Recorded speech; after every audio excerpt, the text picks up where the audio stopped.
Hey, before we get into this topic today, give me just a few extra seconds to talk about something very important. There is a fundraiser on this video for the National Abortion Federation that I'm asking you to donate to if you can. The National Abortion Federation not only supports abortion providers, they also run the National Abortion Hotline, which is a hotline people can call if they need factual information about how to obtain an abortion in their state, or if they live in one of these states with an abortion ban, how they can get an abortion in the nearest state where it's legal. Your donation could help them cover the cost of the procedure for somebody desperately needing it, as well as the costs associated with transportation out of state if that's necessary. If you are not in a financial position to give to this fundraiser, do not feel pressure to do so. You can simply share this video with a friend, share information about the National Abortion Federation or other abortion funds, and try to make sure more people know about organizations doing this critical work. If you can donate, though, I would encourage you to do so while we are running this fundraiser and trying to generate as much support as possible for this very worthy cause as we can. Thank you.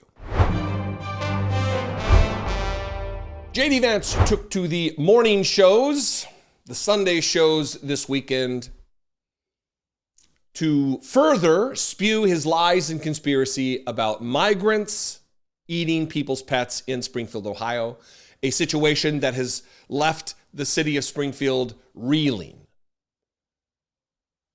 hunkering down, sheltering in place because of the violence that is now being threatened by the KKK, by the Proud Boys, and by Trump supporters writ large. And JD Vance goes on and gets fact-checked and then tries to tell Dana Bash that she's disgusting while also talking about what else is disgusting, comparing the two things with the same word that are just not in the same atmosphere. But we'll start with this one. It was a long interview. I'll link below to the full YouTube video of the interview. I would recommend that you watch it because it really does tell you that it's gloves off with Republicans now. They don't care about the damage that they're doing. They don't care about the risk of life, loss of life that we're currently faced with in Springfield, Ohio, a city JD Vance actually represents as a senator for the state of Ohio. This is Nazi shit. This is Nazi shit. Anyway, watch this. Watch him be fact-checked and then freeze in the moment and pause for who knows how long, trying to come up with an answer, then feigning like he can't hear. It's all pretty ridiculous. Why have I talked about some of the things that I've been talking about? Let me just say this. My constituents have brought approximately a dozen separate concerns to me. 10 of them are verifiable and confirmable, and a couple of them I talk about because my constituents are telling me firsthand that they're seeing these things. So I have two options, Dana. I can ignore them, which is what the American media has done for years to this community, or I can actually talk about what people are telling me. And of course, many of the things that the media says are completely baseless have since been confirmed. For example, I was told, Dana, that by the American media that it was baseless that migrants were capturing the geese from the local park pond and eating them. And yet there are 911 calls from well before this ever became a viral sensation of people complaining about that exact thing happening. So my attitude is listen to my constituents. Sometimes they're going to say things that people don't like, but they're saying things that people don't like because their town has been overwhelmed, and it's my job to try to fight for them and to protect them. Kamala Harris opened the border, and now these people are suffering. That's what I'm focused on, Dana. Senator, I have to go through several things that you just said. First of all, the Clark County Sheriff and the Ohio Department of Natural Resources reviewed 11 months of 911 calls. They only identified 2 instances of people alleging Haitians were taking geese out of parks.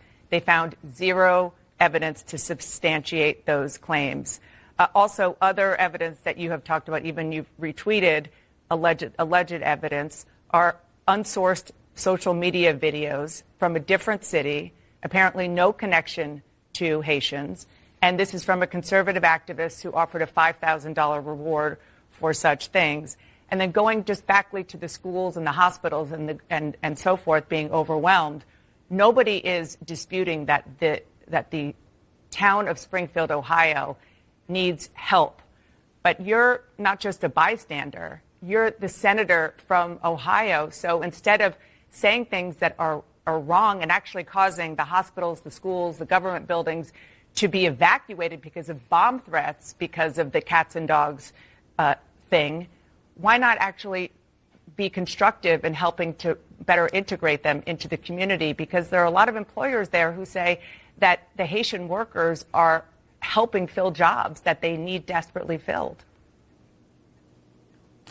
Dana, first of all, let me just respond to a couple of things that you said. But I want to start with something you said, which I think is frankly disgusting and is more appropriate for a Democratic propagandist than it is for an American journalist. There is nothing that I have said that has led to threats against these hospitals. These hospitals, the bomb threats and so forth, it's disgusting. The violence is disgusting. We condemn it. We condemn all violence. Senator, this happened after you and President Trump were on the debate stage, said that cats and dogs were being eaten. You asked a question, Dana, and I'm going to go ahead and answer it. What we have said. Couple things. One, he's comparing the bomb threats as disgusting to her questioning his role in these bomb threats is also disgusting. If you bring up that I am fostering an environment where these bomb threats take place, that is disgusting. And also, so are the threats to life. So are the bomb threats. That's also disgusting. And then he says, well, I've got all these constituents who are telling me this is true. That doesn't make it credible. It's your constituents. It cannot be, it's inarguable, self-evident that it's also your constituents, JD Vance, who are calling in the bomb threats that are forcing hospitals, elementary schools, middle schools, high schools, colleges to close. Multicultural events in the community having to cease because of the threats from your constituents. The Proud Boys, the KKK. Gross. That's what's disgusting, JD Vance. You, the guy who used to say Donald Trump is America's Hitler, yet you jumped on the ticket real quick when it was going to get you close to power, right? And here he is admitting that they created the story. He says with his mouth, it's a slip up. He says, we created the story. And then when asked about it, he's like, no. What I mean is we created it so you would focus on it. Oh, that's not what I mean. That's not what I mean. Gross. And again, disgusting. Just once and for all, you again started this in part by saying that, which Donald Trump repeated on the debate stage, that, and he didn't say anything about the policies that you're talking about. He just said, Haitians are eating dogs and cats. Can you affirmatively say now that that is a rumor that has no basis with evidence? Dana, the evidence is the first-hand account of my constituents who are telling me that this happened. And by the way, I've been trying to talk about the problems in Springfield for months, and the American media ignored it. There was a congressional hearing just last week of angel moms who lost children because Kamala Harris let criminal migrants into this country who then murdered their children. The American media totally ignored this stuff until Donald Trump and I started talking about cat memes. If I have to, create stories so that the American media actually pays attention to the suffering of the American people, then that's what I'm going to do, Dana, because you guys are completely letting Kamala Harris coast. You had one interview with her. You talk about pushing back against me, Dana. You didn't push back against the fact that she cast the deciding vote on the Inflation Reduction Act, which is why a lot of Americans can't afford food and housing. You just said that you're creating a story. Public policy. Sir, you just said that you're creating the story. What's that, Dana? You just said that this is a story that you created. So the eating dogs and cats thing is not accurate.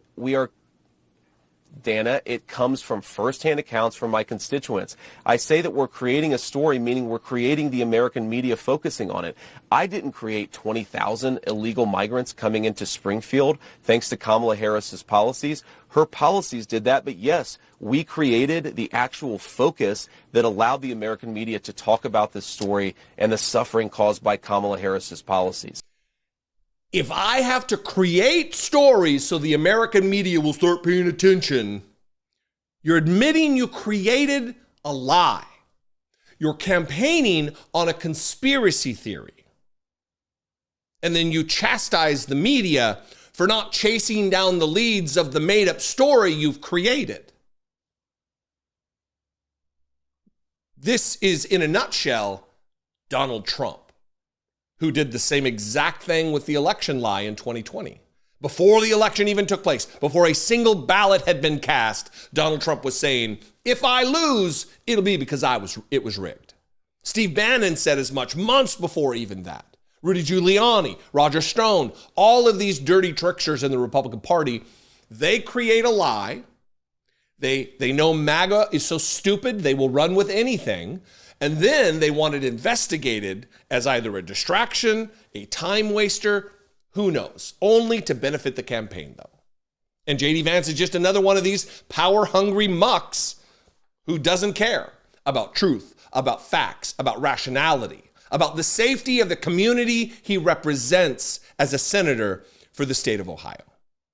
That's what's disgusting, JD Vance. Anyway, I would love to know what you think. You can call, leave me a voicemail, 714-576-4054. Of course, you can email me as always, daily@dollemore.com. You can leave a comment below. That would be great. And listen, please consider giving to this fundraiser for the National Abortion Federation. Last year, we raised $15,000 with your help. The only way we did it. And the only way we're going to get to $20,000 this year is if you give $2, $3, $4, $5. If we can marshal the size and all join together to support this very worthy cause, we can absolutely impact real lives of real people who are in a desperate situation. I love and appreciate you. I'll see you next time. Until then, be genuine. Take care of one another.